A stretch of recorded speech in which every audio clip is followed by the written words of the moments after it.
The sun peeked gently through the lace curtains of a small, time-worn house at the end of Maple Lane. Its chipped white fence leaned slightly, the flower beds were uneven, and the roof had seen better days.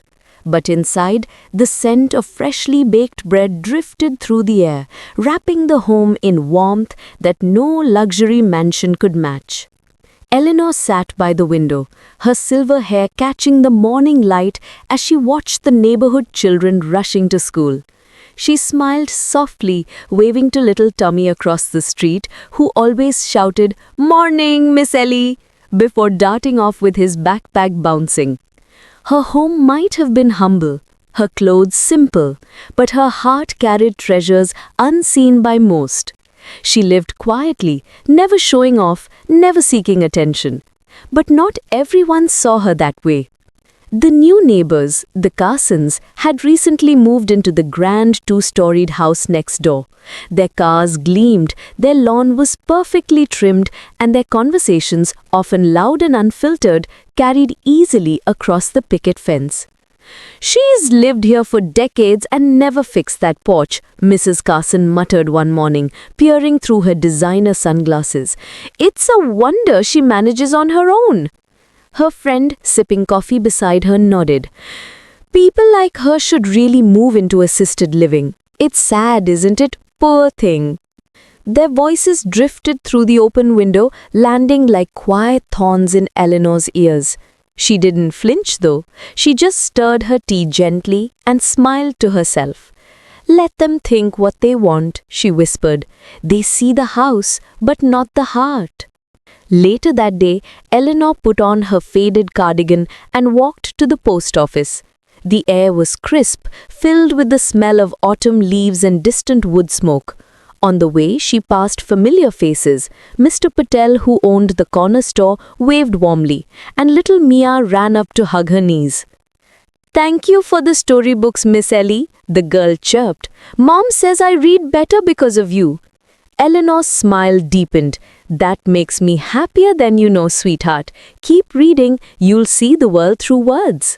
When she reached the post office, she handed over a thick envelope addressed to the Maple Grove Scholarship Foundation. The clerk, who had known her for years, nodded knowingly. "Another one, Miss Ellie?" he asked softly. She winked. "Every child deserves a door to their dreams, Harold. Some just need a little help opening it." No one else in town knew the truth, that behind the peeling paint and second-hand furniture, Eleanor had spent decades saving every penny she could. She skipped luxuries, repaired old clothes, and baked instead of buying, all so she could quietly fund college scholarships for local children. But gossip is a stubborn thing, and it spread faster than kindness. That evening, as she walked home carrying groceries, Eleanor overheard Mrs. Carson again, this time outside, chatting with another neighbor. "She's probably hoarding junk in there," Mrs. Carson said. "That place is a mess. My husband offered to mow her lawn, but she refused. Some people just don't know how to accept help." Eleanor walked past, pretending not to hear. She simply smiled and said, "Good evening, ladies," with the same grace she always carried. As she stepped onto her creaky porch, she paused, looking back at the two women. They quickly turned away, whispering. Eleanor sighed, but didn't let her smile fade. "If only they understood," she murmured. "True wealth isn't in what you show, it's in what you give." That night, she sat by the fireplace, pen in hand, writing letters of congratulation to 3 students who had just received the scholarship she founded. Her cat, Muffin, curled on her lap as she wrote, "Dear Amy, when I was your age, I didn't have much, but I had people who believed in me. Now it's your turn to go out there and make the world kinder. Remember, success isn't about riches, it's about what you do with your heart." She sealed the letter with care, placing it on the growing pile beside her. The fire crackled softly, and for a moment, the world felt perfectly still. Eleanor didn't need anyone's praise. Her joy came from knowing that somewhere a child would get to dream because of her quiet sacrifices. But the whispers outside her door were growing louder. Soon, curiosity and judgment would collide, and the truth, her secret, would no longer stay hidden. The next morning dawned gray and drizzly, the kind of day that made the small town of Maple Grove feel even smaller. Eleanor woke early, as she always did, and brewed a pot of tea. She moved slowly but purposefully, humming a hymn her mother used to sing. Muffin padded across the kitchen floor, tail flicking lazily as rain tapped against the window. Across the street, the Carsons' driveway buzzed with activity. Mr. Carson loaded his SUV while his wife snapped photos of their new flower arrangements. Even through the drizzle, she managed to wear heels and pearls. Eleanor chuckled softly to herself. Some people polish the outside so much they forget to ken the inside, she murmured. At mid-morning, a knock echoed on her door. It was Lily, a teenager from 2 houses down. Her hair was frizzy from the rain, and she clutched a folder to her chest. "Miss Ellie," she said shyly, "my mom said you used to be a teacher. I'm having trouble with my essay for college applications. Could you maybe help me?" Eleanor's heart lifted. "Of course, dear. Come in and dry off first. I'll make us some cocoa." An hour later, they sat together at the kitchen table, papers spread out between them.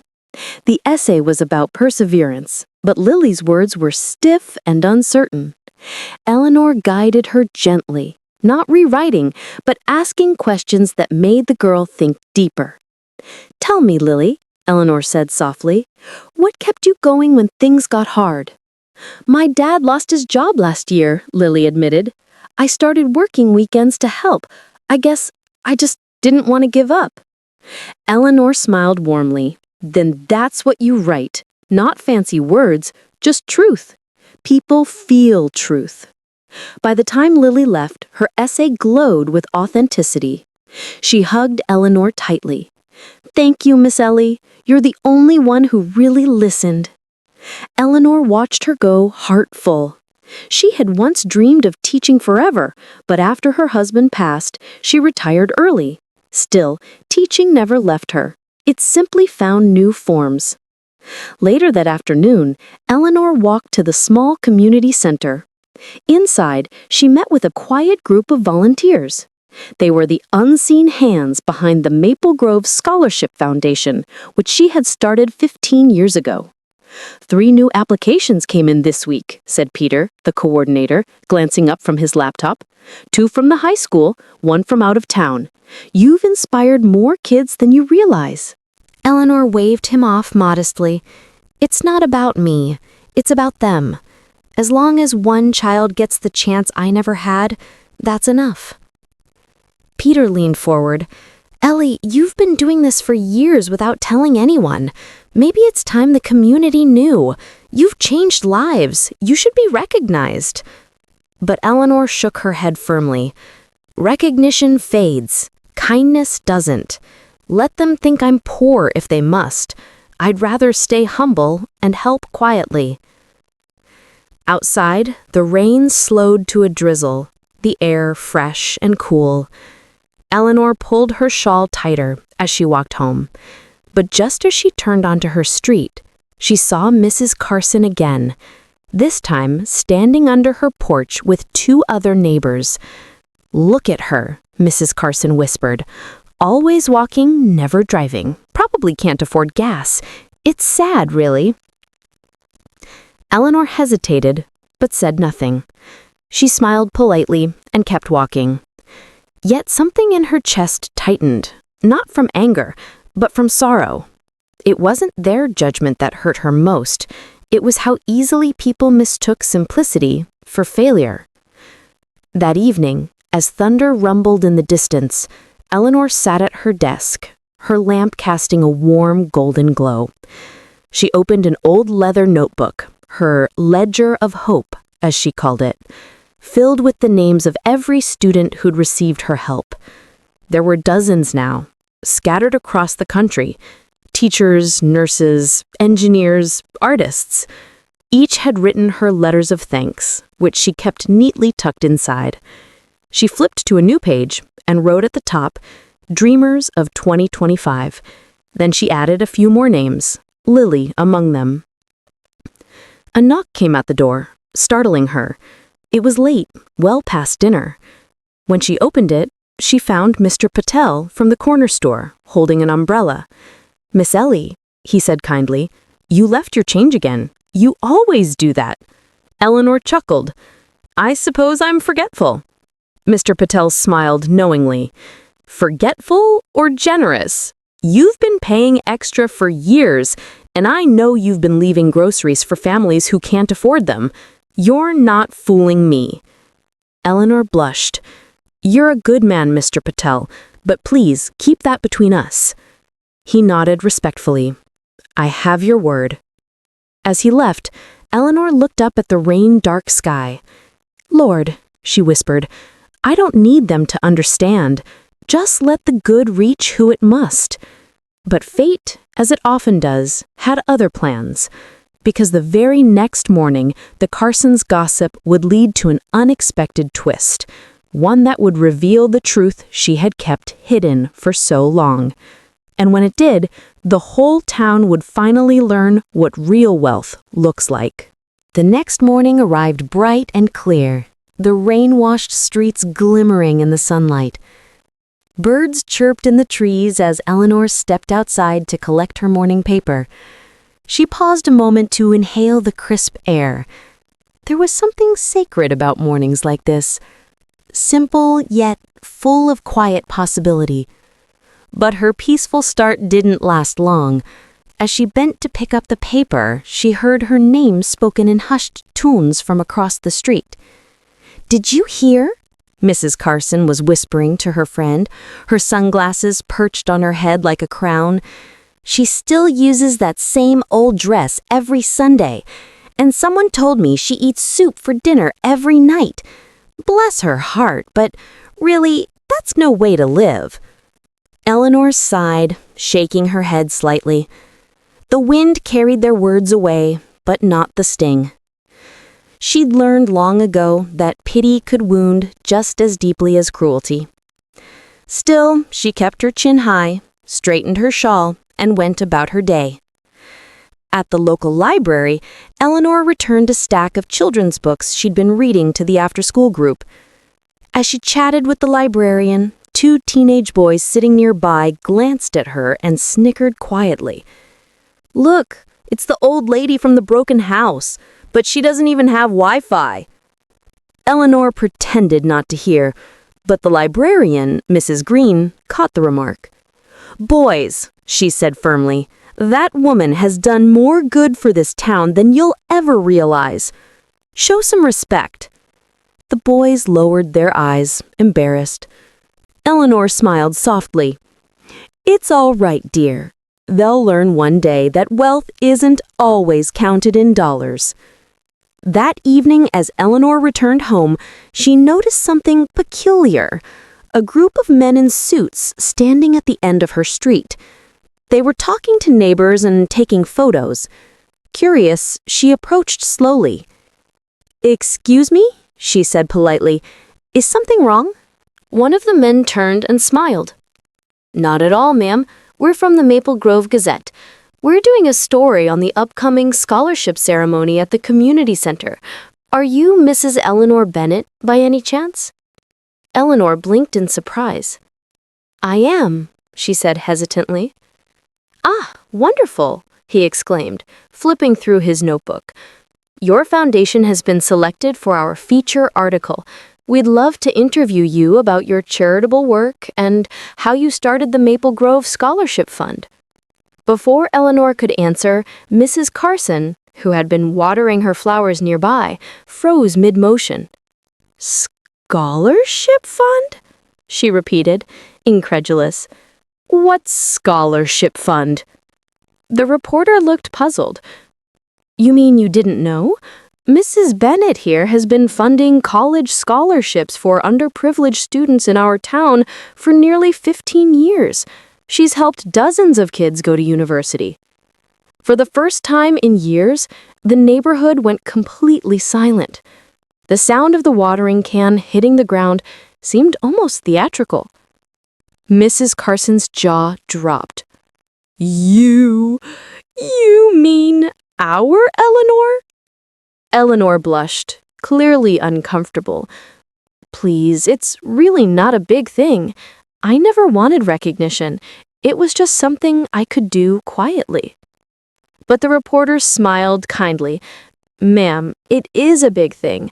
You've changed lives. People deserve to know about the heart behind this neighborhood. Within hours, word spread like wildfire. By evening, everyone in Maple Grove was talking about Eleanor Bennett, the woman they had called poor who had secretly lifted countless families out of hardship. At the corner store, Mr. Patel proudly told anyone who'd listen how Eleanor had paid extra for groceries to help those in need. At the school, Lily shared how Eleanor had helped her with her essay and encouraged her to believe in herself. Even the librarian wrote a heartfelt post on social media about Eleanor's kindness, which quickly went viral among the town's residents. When the story hit the front page of the Gazette 2 days later, the headline read, "The Quiet Angel of Maple Grove: How One Woman's Modest Life Built Dozens of Futures." Eleanor's phone rang all morning, calls from grateful parents, students, and even strangers who wanted to thank her. But she remained humble, replying only with warm words and gentle laughter. That afternoon, Mrs. Carson came knocking. When Eleanor opened the door, the woman stood there looking visibly uneasy. Gone was her usual prideful tone. "Eleanor," she began awkwardly, I don't know what to say. I feel awful for how I've acted. We all judged you without ever knowing who you truly are." Eleanor smiled kindly, her eyes soft but wise. "Oh, my dear, you don't need to apologize. Sometimes people only see what shines on the surface. True light doesn't need to glitter. It simply glows." Tears welled in Mrs. Carson's eyes. "You've taught me something today, Eleanor. I hope I can be half as generous as you are." Eleanor patted her hand gently. "Just open your heart. That's where wealth begins." As the days passed, life in Maple Grove changed. People began greeting Eleanor with genuine warmth instead of pity. Children waved as she walked by. Neighbors brought over pies and flowers, not out of guilt, but out of newfound respect. At the community center, a small ceremony was held in her honor, though Eleanor insisted it remain simple. The hall was filled with families, students, and volunteers. Lily took the stage to give a short speech, her voice trembling with emotion.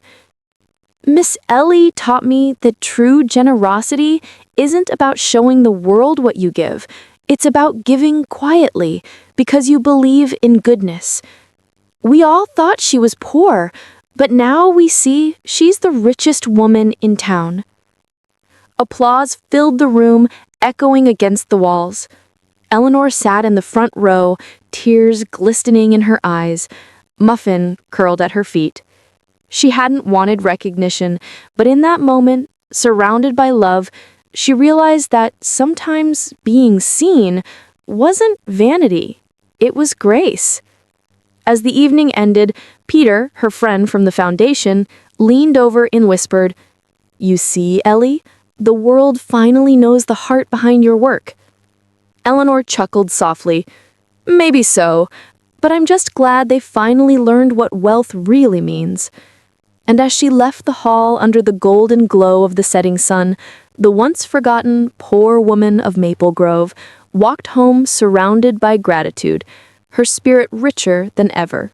The following week, Maple Grove seemed brighter somehow, lighter, as if the entire town had shed a layer of its old judgment.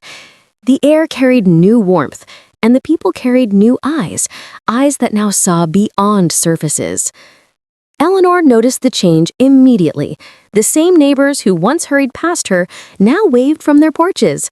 The children who used to whisper about her patched-up coat now ran up to hug her when she passed by the park. One morning, she was on her way to the grocery store when a young man stopped her outside the bakery. He couldn't have been more than 20, his face earnest and his hands trembling slightly. "Mrs. Bennett, you probably don't remember me. I'm Kyle Reynolds. You paid for my first semester of college when my mom lost her job. I never knew it was you until I read the article." Eleanor smiled kindly. "Oh, Kyle, of course I remember your mother's apple pies. You always helped her sell them at the fair." He laughed softly, eyes glistening. "Those pies got us through some hard times. I just wanted to say thank you for believing in me when no one else did." Eleanor placed a gentle hand on his arm. "You earned that scholarship, Kyle. I only helped open a door. You walked through it yourself." As he walked away, she felt a quiet joy bloom in her heart. That was the thing about kindness. It echoed long after the moment passed. Later that afternoon, she stopped by the park with Muffin. The same park where people once ignored her now felt alive with connection. She sat on her favorite bench beneath the large oak tree, its branches heavy with golden leaves. A group of children ran past, chasing a kite that fluttered like a ribbon of sunlight. Among them was Lily, now holding a notebook instead of her old storybooks. She ran up, breathless but excited. "Miss Sally, guess what?" Her voice bubbling. "I'm starting a new club at school. It's called the Good Hearts Club. We're going to help raise money for kids who can't buy school supplies." "You did," Lily said, grinning. "You taught me that even little kindnesses can change big things." Eleanor felt her heart swell with pride. She hugged Lily tightly, her wrinkled hands trembling slightly.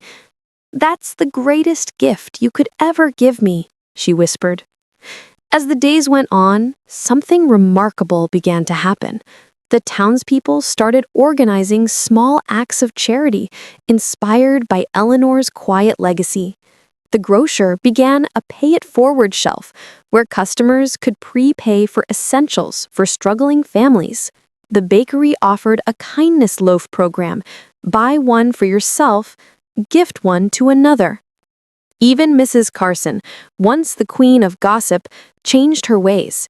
One morning, she knocked on Eleanor's door with a basket full of fresh bread and homemade jam. "I've decided to volunteer at the community kitchen," she said with a sheepish smile. "You were right, Eleanor. True wealth begins in the heart." Eleanor accepted the basket with warmth. "That's wonderful, dear. I'm proud of you." That night, Eleanor sat at her desk writing letters she'd been sending for years to students, donors, and volunteers. But now they felt different. They weren't written in secrecy anymore. They were seeds planted openly for others to nurture. As she wrote, her mind drifted back to the early days when she and her late husband, Arthur, had dreamed of giving back to their town. They had lived modestly, saving what they could, always believing that their purpose went beyond themselves. Arthur's voice seemed to echo in her mind even now. "Ellie, if we can make even one child's path brighter, our lives will have meant something." And indeed, they had. The following weekend, the town held its first Maple Grove Giving Fair, an event created in Eleanor's honor. The streets were lined with stalls, students selling crafts to fundraise for causes, families donating clothes, musicians performing for charity. Eleanor arrived quietly, not wanting to draw attention, but people noticed immediately. Applause erupted as she walked through the crowd, Muffin trotting proudly by her side. "Miss Ellie, over here!" Lily called from her booth, waving a handmade sign that read, "Kindness grows here." Eleanor smiled, her heart full to bursting.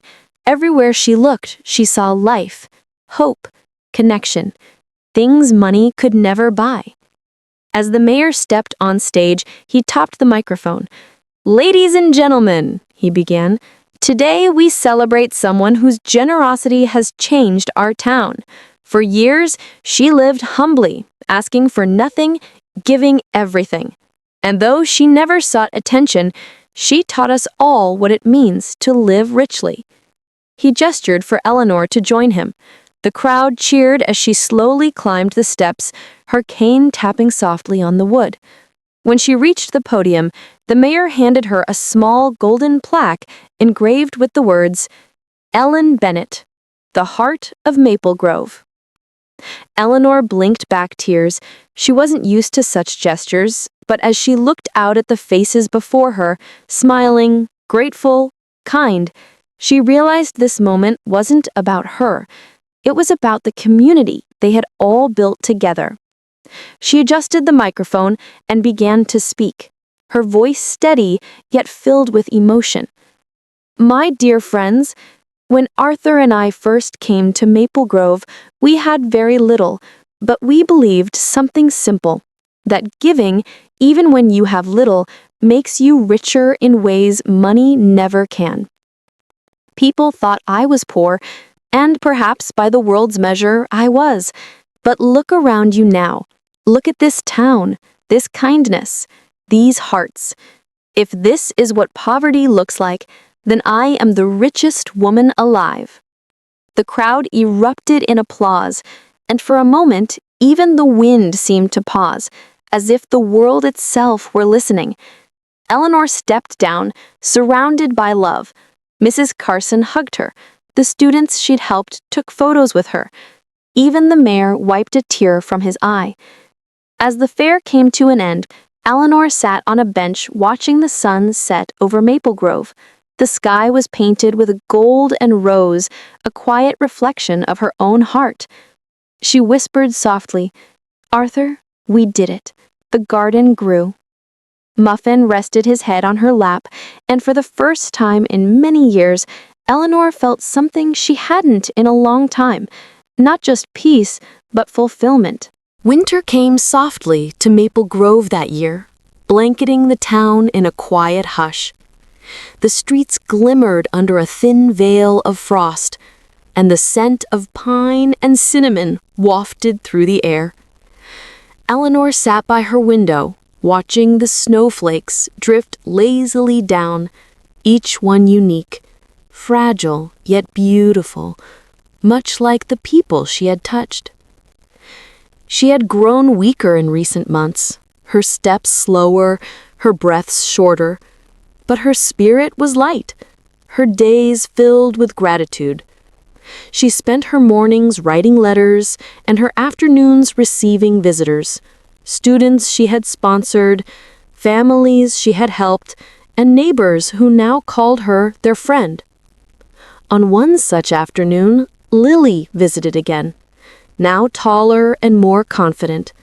She brought along her school project, titled "The Woman Who Made Maple Grove Kind."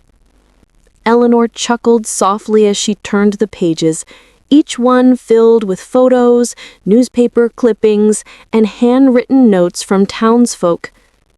"Oh, my stars," she said, eyes twinkling. "You've gone and made an old lady blush." Lily smiled, squeezing her hand. "You're not just any old lady, Miss Ellie. You're our town's heart." That night, Eleanor sat by the fireplace, reading one of her favorite books, Arthur's old Bible, its pages soft with time. She paused at a verse he had once underlined. "Do not store up treasures on earth, where moth and rust destroy, but store up treasures in heaven." A tear slipped down her cheek, but it wasn't a sad one. It was peace. Deep, fulfilling peace. Days later, the town woke to quiet news that spread like the morning mist. Eleanor Bennett had passed away in her sleep, her faithful dog Muffin curled at her feet. She had gone as she had lived, gently, humbly, leaving behind warmth instead of sorrow. The entire community gathered for her memorial at Maple Grove Church. the pews overflowed, with people standing in aisles, by the doors, even outside in the cold. The mayor spoke first, voice thick with emotion. "Eleanor didn't leave us empty," he said. "She left us full of kindness, of purpose, of love." Then Lily walked to the podium, holding the scrapbook close to her chest. "Miss Ellie taught me that you don't have to be rich to change the world.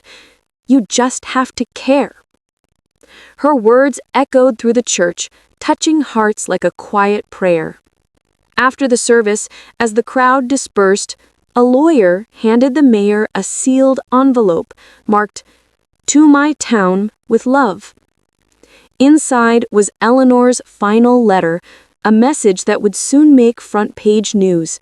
It read, "To my dear Maple Grove, you all once thought I had little, but the truth is I had everything I needed. Love, laughter, and a town worth believing in." The savings Arthur and I set aside were never meant for us. They were always meant for you. I've arranged for the funds to establish the Maple Grove Scholarship Foundation so that no child in this town will ever be denied education because of money. Remember, true wealth isn't measured in what you keep, it's in what you give away. With love, Eleanor Bennett. The town fell silent as the words sank in. Then came tears, applause, and an overwhelming wave of gratitude. Months passed and the foundation began its work. A small brick building opened near the park, a place where students came to study, dream, and apply for scholarships. Above the entrance, engraved in gold letters, were Eleanor's words, "Kindness grows here." Every year, on the anniversary of her passing, Maple Grove held a celebration in her honor. A day dedicated to giving. Families donated meals, children wrote letters to nursing homes, and volunteers repaired old houses for those in need. One spring afternoon, Lily, now in high school, sat beneath Eleanor's favorite oak tree, reading a speech for her upcoming graduation. The park had changed. New flowers, new benches, a small bronze statue of Eleanor smiling with Muffin at her feet. As she practiced, a young boy approached shyly. "Are you Lily?" he asked. "My teacher told me you knew Miss Ellie. I got a scholarship from her foundation. I just wanted to say thank you." Lily smiled, her eyes glistening. "You're welcome, sweetheart. Just promise me you'll pass it on someday." He nodded solemnly before running off to join his friends. Lily leaned back against the tree, gazing up at the branches that swayed gently in the breeze. She felt Eleanor's presence there, not in the statue or the building, but in the laughter of the children, the kindness of neighbors, and the light that now filled the town. A soft wind rustled the pages of her notebook, and a small white feather drifted down, landing in her lap. She smiled, whispering, "I know, Miss Ellie, you're still here." As the sun dipped below the horizon, Maple Grove shimmered with a golden glow. Lights from the new community center flickered on, laughter filled the air, and the echoes of Eleanor Bennett's kindness rippled through generations yet to come. She had once been called poor, but in the end, she had given her town the richest gift of all, a legacy of love.